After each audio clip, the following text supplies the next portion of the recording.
আল্লাহ নবী বলেন অতীত জামানার তিন ব্যক্তির ঘটনা আমাদেরকে শোনায়।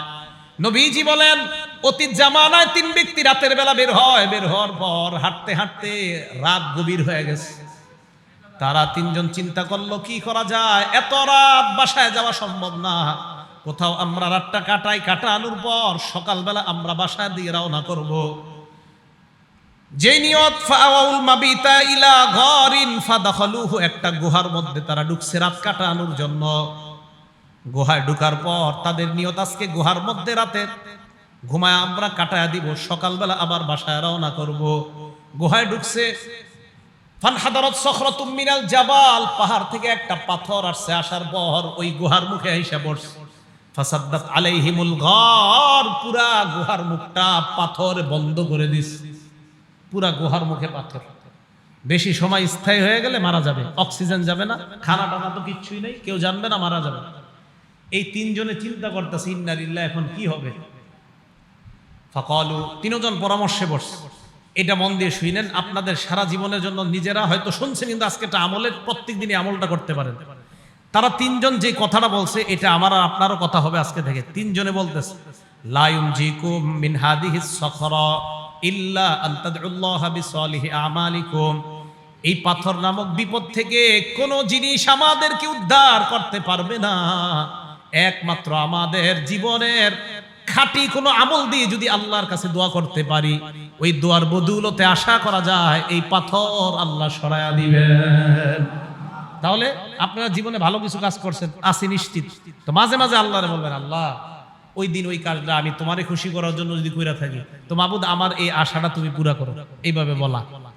তো তিনজন পরামর্শ করার পর কয় ঠিক আছে, আগে কে দোয়া করবে? তো একজন আগে দোয়া করবে। উনি বলতে লাগলেন আল্লাহকে, আল্লাহুম্মা কানালি আবাওয়ানে শাইখানি কাবীরান, আল্লাহ আমার দুইজন মা বাবা ছিল। মা বাবা দুইজন আছে কার কার? হাত তোলেন তো। দুইজনই আছে কার কার? হাত নামান।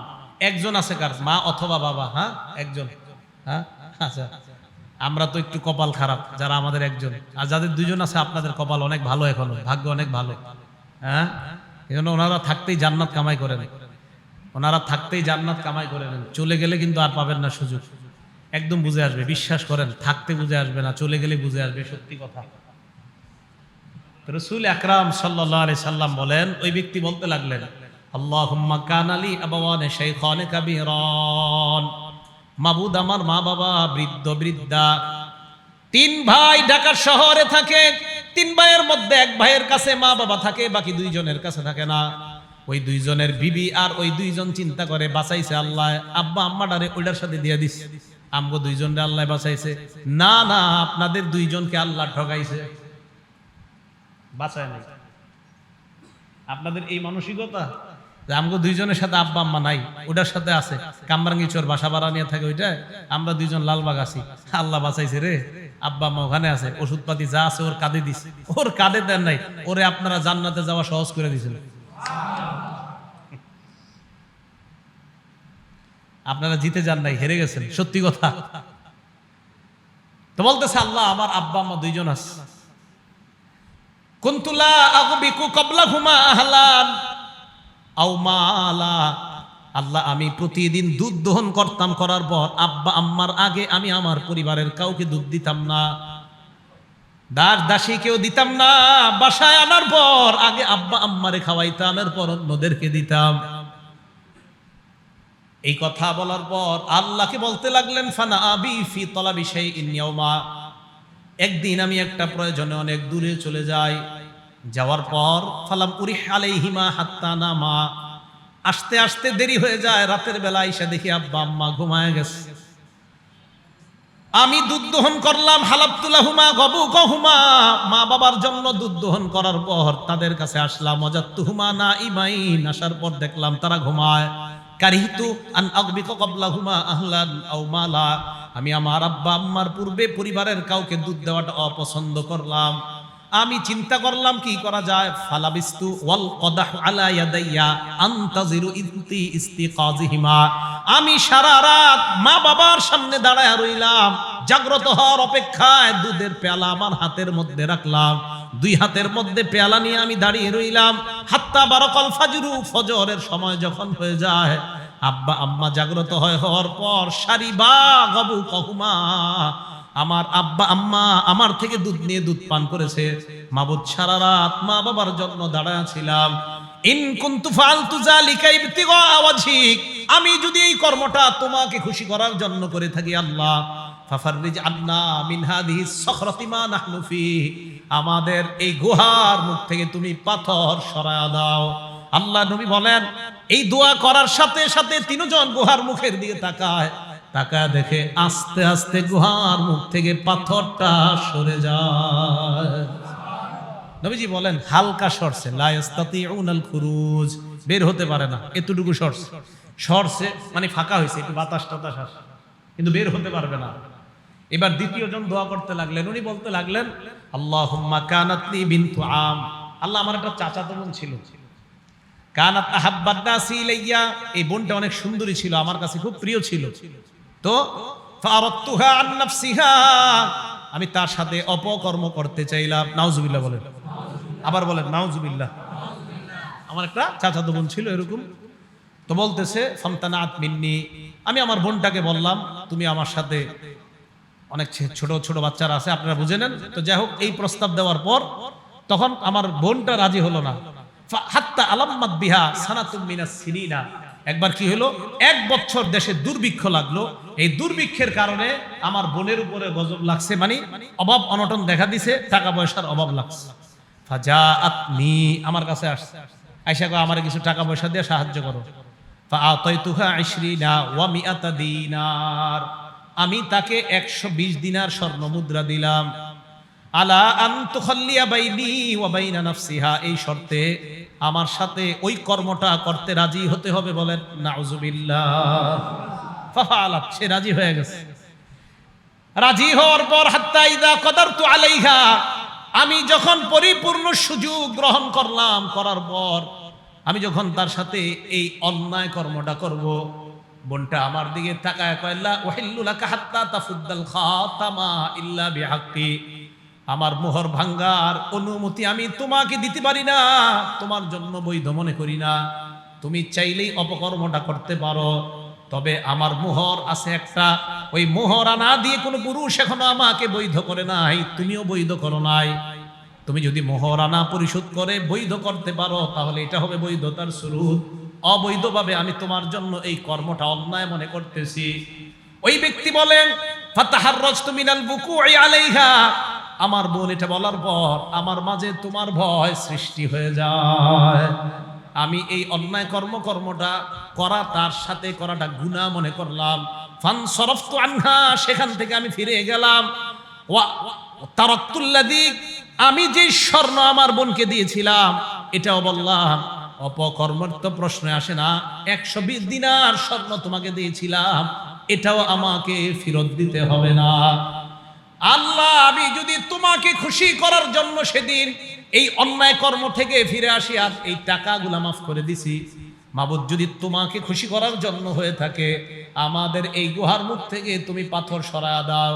নবীজি বলেন তারা তাকায় দেখে আস্তে আস্তে পাথরটা আর একটু সরে যায়, গায়রা আন্নাহুম লা ইস্তাতিউনাল খুরুজ, তবে বের হওয়ার মতো এখনো সরে না। বাকি আছে কয়জন? এই একজন কয় আল্লাহুম্মা ইন্নী ইস্তাজারতু উজারা, আল্লাহ আমি শ্রমিক নিয়োগ দিয়েছিলাম কাজে, ফাআতাইতু আজরাহুম, শ্রমিকদেরকে তাদের পারিশ্রমিক দিয়ে দিয়েছি, গায়রা রাজুলিন ওয়াহিদ, একজন ছাড়া, এক ব্যক্তি তার পারিশ্রমিক না গিয়ে চলে গেছে, হাদিসে আসছে ওয়াতারাকাল্লাযী লাহু ওয়া যাহাবা, তার পারিশ্রমিক না নিয়ে সে চলে গেছে। আমি চিন্তা করলাম কি করা যায়, ফাসাম্মারতু আজরাহু, আমি তার পারিশ্রমিকটা ব্যবসায় খাটাইলাম। সুবহানাল্লাহ। এই যুগের গার্মেন্টস মালিকরা এটা করবে? আল্লাহ জানে, হয়তো করবে, আছে ভালো মালিক থাকতেও পারে। আমি তার টাকাটা ব্যবসা খাটাইলাম, খাটানোর পর ফাকাসুরাত মিনহুল আমওয়াল, প্রচুর সম্পদ হয়েছে এই টাকায়। ফাজাআনি বাদা হিনিন, কিছুদিন পর আমার কাছে আসছে, আসার পর কয় আদ্দি ইলাইয়া আজরি, আমার পারিশ্রমিক দাও। আমি তাকে মাঠের কাছে নিয়ে গেলাম, নিয়ে যাওয়ার পর মাঠের দিকে তাকে বললাম তুমি মাঠের দিকে তাকাও, তো মাঠে তাকাইছে, তাকানোর পর দেখে ওট গরু ছাগল বেড়া বকরি দুম্বা অনেক কিছু দেখা যায়, আর ওই জামানায় দাস দাসী এগুলাও দেখা যায়। ওই ব্যক্তি কয় আমাকে এইখানে কেন আনলা? শ্রমিককে মালিক জবাব দেয় কুল্লু শাইইম মা তারা মিনাল ইবলি ওয়াল বাকরি ওয়াল গনামি ওয়ার রাকিক, এই যে গরু ছাগল ওট আর দাস দাসী যা দেখো সব তোমার। সুবহানাল্লাহ। এখন কথাটা শুনেন, হাদিসের কথা। ওই লোক কয় কি, আতাস্তাহজিউ বি, আপনি কি আমার সাথে উপহাস করেন, ঠাট্টা করেন নাকি? ওই লোক জবাব দেয় ওয়াল্লাহি লা আস্তাহজিউ বিকা, আল্লাহর কসম আমি ঠাট্টা করছি না, সব তোমার। সেদিন তোমাকে খুশি করার জন্য যদি করে থাকি, লোকটাকে সব আমি দিয়ে দিলাম। এই লোকটাও সব রেখে একটা কিছু রাখে নাই, সব নিয়ে গেছে। আমি যদি এই আমলটা তোমার জন্য করে থাকি, তুমি পাথরের এই পাহাড়ের মুখ থেকে পাথর সরায়া দাও।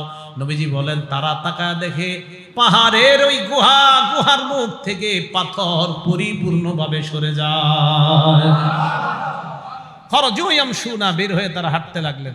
এই হাদিস থেকে বোঝা যায় আমল যদি আল্লাহর জন্য করা হয়, আর ওইটাতেও যদি আল্লাহরে অভিমান, মাঝে মাঝে আপনি চিন্তা করেন যে ওইটারে যদি ইয়া করে দোয়া করা যায়, আল্লাহ আমি না ওইটা করছি আপনারে খুশি করার জন্য, মাবুদ গো আপনি কবুল করে নেন। তো এইভাবে যদি আল্লাহকে বলা যায়, আর এটা আসলে যদি আল্লাহর জন্য হয়, আল্লাহ দোয়া কবুল করে নেন।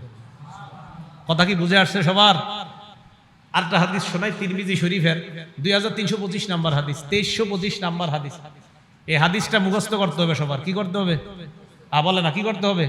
আরে হ্যাঁ, নবীজি মুখস্থ করাইছে সাহাবাদেরকে, তো আমি তো আপনাদেরকে মুখস্থ করাইতে হবে, নাহলে তো হবে না। এই হাদিস সাহাবাদেরকে নবীজি মুখস্থ করাইছে, তা আপনাদেরকে মুখস্থ না করাইলে তো হবে না। কি তৈরি আছেন তো? হ্যাঁ, বাকি আশার বাণী হলো আপনাদের আরবিটা মুখস্থ করতে হবে না, বাংলাটা করলেই চলবে। ঠিক আছে তো? আরবিটা ওলামায়ে কেরাম ওনারা পারে, কিন্তু আপনারা যারা সাধারণ, আরবিটা দরকার নেই, আপনারা বাংলাটা। এখন আগে শুনেন হাদিসটা। নবীজি বলেন সালাসাতুন উকসিমু আলাইহিন্না, তিন ব্যক্তির ব্যাপারে তোমাদেরকে আমি শপথ করব। কয় ব্যক্তি? হ্যাঁ, এটা মুখস্থ করা লাগবে না, এটা তারপরে শুনেন খালি। এরপরে নবীজি বলে এই তিন ব্যক্তির কথা বলার পর আমি তোমাদেরকে একটা হাদিস বলবো, এই হাদিসটা সবাই মুখস্থ করবা। এখন আমিও আপনাদের সামনে তিন ব্যক্তির কথা প্রথমে বলবো, এরপর একটা হাদিস বলবো, এই হাদিস সবাই মুখস্থ করতে হবে। ঠিক আছে তো ইনশাআল্লাহ? নবীজি বলেন, এক নাম্বার, মা নাকস মালু আবদিন মিন সাদাকা, সদকা করলে সম্পদ কমে না। সুবহানাল্লাহ। আল্লাহ নবী কয় আল্লাহর কসম, সদকা করলে সম্পদ কমে না। দুই নাম্বার নবী বলেন মা যুলিমা আব্দুন মাজলিমাতান ফাসবারা আলাইহা ইল্লা যাদাহুল্লাহু ইজ্জা, আল্লাহর কসম কোন বান্দাকে যখন অত্যাচার করা হয়, জুলুম করা হয়, তার মর্যাদা আল্লাহ দিন দিন বৃদ্ধি করা হয়। এই হাদিসটা পড়ার পর আমাদের অনেক মুহতারামদেরকে নিয়ে আমি স্বপ্ন দেখতেছি, আমাদের অনেক শ্রদ্ধেয় ব্যক্তিত্বদেরকে নিয়ে স্বপ্ন দেখি, আর ডেলি আল্লাহর কাছে বলি, আল্লাহ আপনার নবী কসম খায়া বলছে যারে যত বেশি জুলুম করা হবে তার মর্যাদা আপনি তত বাড়ান। আল্লাহরে বলি কিছু কথা তখন দিল থেকে। কি বলি? কোন একদিন বলবো কি বলি। তো দুই নাম্বার, যাকে জুলুম করা হয় সে যদি ধৈর্য ধারণ করে তার মর্যাদা আল্লাহ বাড়ায় দেয়। অপেক্ষা থাকে, একটু ধৈর্য ধরেন সবাই ইনশাআল্লাহ। তিন নাম্বার, ওয়ালা ফাতাহা আব্দুল বাবা মাসআলা, কোন ব্যক্তি যদি ভিক্ষার হাত বাড়ায়, কিসের হাত? ভিক্ষার। মানে ওর মনে করেন 400 মণ 300 মণ ধান পায়, এরকম ভিক্ষুক আমি চিনি, যে ব্যক্তি 100 মণ 200 মণ ধান হয় তার, কিন্তু আপনার ওই একটা অভ্যাস হয়ে গেছে যে ভিক্ষা করুন। তো নবীজি বলেন ইচ্ছা করে যদি কেউ ভিক্ষার হাত বাড়ায়, ওরে মরণ পর্যন্ত আল্লাহ এই হাত পাতায় থাকবে, আল্লাহ মরণ পর্যন্ত ওর অভাব অনটনের দরজা বন্ধ করবে না, কোথাও না কোথায় তার অভাব লাগায় দিবে। এই তিনটা শপথ করে বলার পর নবীজি কয় এখন তোমাদেরকে একটা হাদিস বলবো, এটা মুখস্থ করো। আগে আপনাদেরকে সংক্ষেপে মুখস্থ করে হাদিসটা, পরে ব্যাখ্যা বলবো। আগে বাংলাটা মুখস্থ করেন। বলেন যাকে আল্লাহ বিদ্যা এবং সম্পদ দিয়েছে, বলেন কত? এক নাম্বার, যাকে আল্লাহ বিদ্যা এবং সম্পদ দিয়েছে। দুই নাম্বার, যাকে আল্লাহ শুধু বিদ্যা দিয়েছে, সম্পদ দেয় নাই, বলেন। তিন, যাকে আল্লাহ সম্পদ দিয়েছে, বিদ্যা দেয় নাই। চার, যাকে আল্লাহ সম্পদও দেয় নাই, বিদ্যাও দেয় নাই। আচ্ছা আমি আবার বলি, আপনারা এবার মন দিয়ে শুনেন, পরে আবার জিজ্ঞাসা করলে আপনারা বলবেন। এক নাম্বার, যাকে আল্লাহ বিদ্যা সম্পদ উভয়টা দিয়েছেন। দুই নাম্বার, যাকে আল্লাহ বিদ্যা দিয়েছেন, সম্পদ দেননি। তিন নাম্বার, যাকে আল্লাহ সম্পদ দিয়েছেন, বিদ্যা দেননি। চার নাম্বার, যাকে আল্লাহ সম্পদও দেননি, বিদ্যাও দেননি। এবার আপনারা বলবেন, আমি আঙ্গুল তুলছি, বলেন। এক নাম্বার, দুই নাম্বার, দুই নম্বর আপনি কি বললেন? হ্যাঁ, দুই নাম্বার, যাকে আল্লাহ 3 নাম্বার, 4 নাম্বার মুখস্থ থাকবে সবার। মুখস্থ থাকলে এবার বিস্তারিত বলি, থাকবে তো ইনশাআল্লাহ। হ্যাঁ দেখেন, ক্বালা রাসূলুল্লাহ সাল্লাল্লাহু আলাইহি ওয়াসাল্লাম ইন্নামাদ দুনিয়া লিআরবাতি নাফার। আল্লাহ নবী বলেন দুনিয়াতে মানুষ 4 প্রকার। জোরে বলেন দুনিয়াতে মানুষ কয় প্রকার? 1 নাম্বার আব্দিন রাযাকাহুল্লাহু ইলমান ওয়া মালা। 1 নাম্বার যাকে আল্লাহ সম্পদ দিয়েছেন, বিদ্যা দিয়েছেন। 1 নাম্বার যাকে আল্লাহ সম্পদ দিয়েছেন, বিদ্যা দিয়েছেন, ফাহুয়া ইয়াত্তাকি ফীহি রাব্বা। ওই ব্যক্তি আল্লাহকে ভয় করে, কারণ তার কোরআন হাদিসের বিদ্যা আছে। কোরআন হাদিসের বিদ্যা থাকার কারণে আল্লাহকে ভয় করে। ওয়ায়াসিলু ফীহি রাহিমা। আল্লাহর জন্য ওই ব্যক্তি আত্মীয়তার সম্পর্ক রক্ষা করে। ওয়ায়ালামু আন্না লিল্লাহি ফীহি হাক্কা। টাকা আছে আর কোরআন হাদিসের বিদ্যা থাকার কারণে ওই ব্যক্তি বুঝে আমার এই সম্পদের মাঝে আল্লাহর হক আছে। তাহলে 1 নাম্বার, যাকে আল্লাহ বিদ্যা দিয়েছেন, সম্পদ দিয়েছেন। কোন আলেমকে যদি আল্লাহ বিদ্যা দেয় এবং সম্পদ দেয়, ওই আলেম তার বিদ্যার মাধ্যমে তার সম্পদ কোথায় খরচ করতে হবে এটা তার জানা আছে। আল্লাহ নবী বলেন ফাহুয়া বিআফজালিল মানাজিল। এই ব্যক্তি সবচাইতে শ্রেষ্ঠ মর্যাদাবান ব্যক্তি হয়ে যায়। সম্পদ আছে, টাকা আছে, কিন্তু সঠিকভাবে খরচ করে, এই ব্যক্তি শ্রেষ্ঠ ব্যক্তি। 2 ও আব্দিন রাযাকাহুল্লাহু ইলমান ওয়া লাম ইয়ারযুকহু মালা। 2 নাম্বার, যাকে আল্লাহ বিদ্যা দিয়েছে, সম্পদ দেয় নাই। এমন অনেক আলেম আছে, আলেমদের মধ্যে 90% মাশাআল্লাহ আলেম, খুব ভালো আলেম, এলেম আছে, কিন্তু টাকা নাই। আছে না? মসজিদের ইমাম সাহেবদের এদিকে বেতন কেমন দেন তা তো জানি না আমি। চিন্তা করে এই জায়গায় বেতন যত কম দেওয়া যায়, হ্যাঁ, এই চিন্তা চেতনা। ওলামায়ে কেরামকে মর্যাদা দিছে আল্লাহ, আপনারা দেন না কেন? এটা আমি মাঝে মাঝে চিন্তা করি। ওলামায়ে কেরামকে মর্যাদা দিছে কে? আরো জোরে কোন, কে দিছে? আল্লাহ দিছে। এই জায়গায় আমরা যারা আছি ইনশাআল্লাহ আমরা ইমানদার না? আর ইমানদার কিনা? আল্লাহ সূরা মুজাদালায় বলে ওয়ারফাইল্লাহুল্লাযীনা আমানু মিনকুম। এই জায়গায় আপনারা যারা ইমানদার, আপনাদের মর্যাদা আল্লাহ বাড়ায়। ইমানদারদের মর্যাদা কে বাড়ায়? আবার ইমানদারদের মর্যাদা কে বাড়ায়? এটা কারণ আছে, একটু বলতেছি। বলেন, এই জায়গায় যারা আমরা ইমানদার, আমাদের মর্যাদা বাড়ায় কে? আবার এই জায়গায় যারা ইমানদার, আমাদের মর্যাদা বাড়ায় কে? আচ্ছা, এই ইমানদারদের মাঝে আলেম আসেনি? এবার আল্লাহ কয় ওয়াল্লাযীনা উতুল ইলমা দারাজাত। তোমাদের ইমানদারদের মধ্যে যারা আলেম, তাদের মর্যাদা আরো অনেক উঁচু স্তরে আল্লাহ বাড়ায় দেয়। তো আলেমদের মর্যাদা আল্লাহ দিছে, আপনারা দেন না কেন? ইমাম সাহেবের বেতন বাড়াইতে প্রত্যেক মাসে কি যে এক ঝামেলা। হ্যাঁ, তাহলে ইমাম সাহেবের বেতন বাড়াইতে গেলে একটা পুরা মিটিং বসে, সপ্তাহব্যাপী মিটিং হয় না। 500, 1000 কি কয়? আর 500 বাড়াও, 1000 এটা ঠিক না, 500 বাড়াও, 500ই তো হয়, 1000 কেমনে বাড়ায়? এটা নিয়ে মিটিং চলতে থাকে, পুরো 1 মাস চলে যায়। কি এক ঝামেলা। ওলামায়ে কেরাম, যার আখিরাত, আপনার যার আখিরাত ইমাম সাহেবের উপরে নির্ভর করে, আপনার আখিরাত শুদ্ধ না অশুদ্ধ, ওনার নামাজ ঠিক তো আপনার নামাজ ঠিক। ইমাম সাহেব সামনে দাঁড়ায়, আপনার আখিরাতের পুরো দায়িত্বটা নিয়ে ইমাম সাহেব সামনে দাঁড়ায়। কিভাবে এরকম কিপটামি আর কৃপণতা করেন যে ওনার বেতন বাড়াইতে গেলে 7 দিন আর 15 দিন মিটিং করেন? আপনার তো লজ্জা থাকা দরকার। যার আখিরাত নির্ভর করছে যে ইমামের উপর, ওনার ব্যাপারে মিটিং করতে হবে কেন? আমি খুব লজ্জা পাই এই বিষয়গুলো। যে ইমাম সাহেবের, ওনার কারণে আপনার আখিরাত, উনি সামনে দাঁড়ায়, আপনার আখিরাতের পুরো দায়িত্বটা নিয়ে সামনে দাঁড়াচ্ছে একজন ইমাম।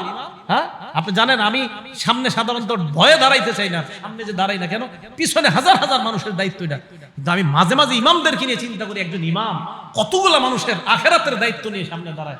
ওনার ক্ষেত্রে মুসল্লিদের মধ্যে আমরা কি পরিমাণ চিন্তা চেতনা, আর যে কত টেনশন ইমামরে নিয়ে। নাউজুবিল্লাহি মিন যালিক। বলেন, ইমামদেরকে সম্মান করবো তো ইনশাআল্লাহ? সম্মান করেন। সম্মান কেন সম্মান করবেন জানেন? ইমাম যেই জায়গায় দাঁড়ায়, ওই জায়গায় দাঁড়ায় নবীজি ইমামতি করতেন। হ্যাঁ বলেন, ইমাম যেই জায়গায় দাঁড়ায় সেখানে দাঁড়ায় ইমামতি কে করতেন? আবার বলেন, যেই জায়গায় ইমাম সাহেব দাঁড়ায় ওখানে দাঁড়ায় ইমামতি কে করতেন? ঠিক আছে, সম্মান আরো কমানো না। যদি বুঝলেন তো ভালো কথা, না বুঝলে আর বুঝানো যাবে না। নবীজি যেখানে দাঁড়িয়ে নামাজ পড়াইতেন সেখানে ইমাম দাঁড়ায় নামাজ পড়ায়। আবার বলছি, নবীজি যেখানে দাঁড়িয়ে নামাজ পড়াইতেন এখানে ইমাম দাঁড়িয়ে নামাজ পড়ায়। তো ওনার সম্মান কিভাবে দিবেন আমি আর বুঝাইতে পারছি না, শুধু একটুকুই বললাম, যেখানে নবীজি দাঁড়িয়ে নামাজ আদায় করতেন, যেখানে নবীজি দাঁড়িয়ে সাহাবাদেরকে নামাজ পড়াইতেন, সেই জায়গাগুলোতে আল্লাহ তার নির্বাচিত বান্দাদেরকে দাঁড় করাচ্ছে, নবীওয়ালা দায়িত্বটা তার মাধ্যমে আল্লাহ পূরণ করতেছে। এখন তার সম্মান কিভাবে দিবেন আমি আর কিছু বলবো না, শুধু একটা কথা বলে গেলাম যে নবীজি যেই জায়গায় দাঁড়াইতেন সেখানে ওই ইমাম দাঁড়াচ্ছে, তার মর্যাদা কিভাবে দিবেন আপনারা চিন্তা করুন। নবীজির মহব্বত করেন না সবাই? বুঝা যাবে করেন কিনা। আসেন, 1 নাম্বার যাকে আল্লাহ সম্পদ দিছে, বিদ্যা দিছে, মনে আছে তো? 2 নাম্বার ওলামায়ে কারাম, এলেম আছে, সম্পদ নাই, এলেম আছে, সম্পদ নাই। তো উনি চিন্তা করে, আল্লাহ আমার যদি সম্পদ থাকতো, লাবিল তো মিসলা আমালি ফুলান, আমিও তার মতো দান করতাম। আমার সম্পদ নাই তাই আমি দান করি না, যদি থাকতো আমি তার মতো দান করতাম। আল্লাহ নবী বলেন ফাজরুহুমা সাওয়া, প্রথম ব্যক্তি যেমন দুনিয়ার শ্রেষ্ঠ বান্দা, দ্বিতীয় ব্যক্তিও আল্লাহর কাছে ওই প্রথম ব্যক্তির মতো শ্রেষ্ঠ হয়ে যায়। দ্বিতীয় জনের টাকা পয়সা দান না করে প্রথম জনের মতোই নিয়ত। এবার 3 নাম্বার কে জানি? যাকে আল্লাহ সম্পদ দিয়েছে, বিদ্যা দেয় নাই। যাকে আল্লাহ সম্পদ দিয়েছে, বিদ্যা দেয় নাই, এই ব্যক্তি এবার সম্পদ কি করে? তার সম্পদ যেমনি ইচ্ছে এমনি খরচ করে। ভারত পাকিস্তানের খেলার সময় 1 কোটি টাকা বাজি নেয়, জুয়া খেলে, তাস খেলে, ইত্যাদি খেলার মধ্যে তার টাকা নষ্ট করে। আলেমদের কাছে মাসালা জিজ্ঞাসা করে না, টাকা যেমনি মন চাই এইভাবে খরচ করে। আল্লাহ নবী বলেন ফাহুয়া বিআখবাসিল মানাজিল, এই লোকটা সবচেয়ে নিকৃষ্ট, বলেন নাউজুবিল্লাহ। 4 নাম্বার যাকে আল্লাহ সম্পদ দেয় নাই, বিদ্যা দেয় নাই, পুরা কপাল, সম্পদ নাই, বিদ্যাও নাই, এই ব্যক্তি নিয়ত করে আমার যদি টাকা থাকতো লামিন তুমি ইসলামালি ফুলান, ওই ব্যক্তির মতো আমিও 42 ইঞ্চি একটা ডিবি কিনতাম। নিয়ত করে, টাকা নাই কিন্তু নিয়ত করে, আরে আজকে আমার থাকলে বুঝাই দিতাম, আপনি এই শোরুম থেকে টিভিটা নিতেছেন, আমার থাকলে আমিও বুঝাইতাম। এর এইরকম নিয়ত। নবীজি বলেন ফাবিজরুহুমা সাওয়া, শেষ 2 জনের মাকাম এক, শেষ 2 জনের মাকাম এক। শেষ 2 জন নিকৃষ্ট বান্দা, প্রথম 2 জন উৎকৃষ্ট বান্দা, শেষ 2 জন নিকৃষ্ট বান্দা। সবার মনে থাকবে তো এটা? তাহলে এটা নবী সব সাহাবাদেরকে মুখস্থ করাইছে হাদিসটা। 1 নাম্বার যাকে বিদ্যা, এলেম, বিদ্যা আর সম্পদ দিছে। 2 নাম্বার যাকে আল্লাহ এলেম দিছে, সম্পদ দেয় নাই। 3 নাম্বার যাকে আল্লাহ সম্পদ দিছে, এলেম দেয় নাই। 4 নাম্বার যাকে এলেমও দেয় নাই, সম্পদও দেয় নাই। প্রথম 2 জন শ্রেষ্ঠ, শেষের 2 জন নিকৃষ্ট। আল্লাহ শেষ 2 জন থেকে হেফাজত করেন, প্রথম 2 জনের অন্তর্ভুক্ত হওয়ার তৌফিক দান। মনে থাকবে তো ইনশাআল্লাহ? তাহলে আজকে আমরা হাফেজে কোরআন যারা নতুন করে হেফজ নিল এবং এই মাদ্রাসায় যারা পড়াই, আমাদের এই সমস্ত আমল, কর্ম, ইবাদত একমাত্র খুশি কাকে করার জন্য করব? আল্লাহকে করার জন্য। আল্লাহ পাক রব্বুল আলামিন আমাদের সকলকে ইখলাসের সাথে যে কথাগুলো আমরা শুনলাম। আচ্ছা, এতক্ষণ যে আমি বয়ান করছি, এটা নিয়ত সঠিক করে শুনছেননি? তো কি বয়ান করলাম? এত বয়ানে তো করলাম সব আমল করতে হবে নিয়ত সঠিক করে। এতক্ষণ যে ওয়াজ করছি, এটা নিয়ত সঠিক ছিল নি? এখন যে বয়ান করলাম নিয়ত সঠিক করে শুনছেন তো? জি, একটু আওয়াজ আস্তে আসতেছে। এতক্ষণ যে বয়ান করলাম, নিয়ত যদি এখনো সঠিক না থাকে, এখনই সঠিক করে নেন। আল্লাহ পাক রব্বুল আলামিন আমাদের প্রত্যেকটা আমল যেন একমাত্র আল্লাহর জন্য আমরা করতে পারি। আল্লাহ তৌফিক দান করেন।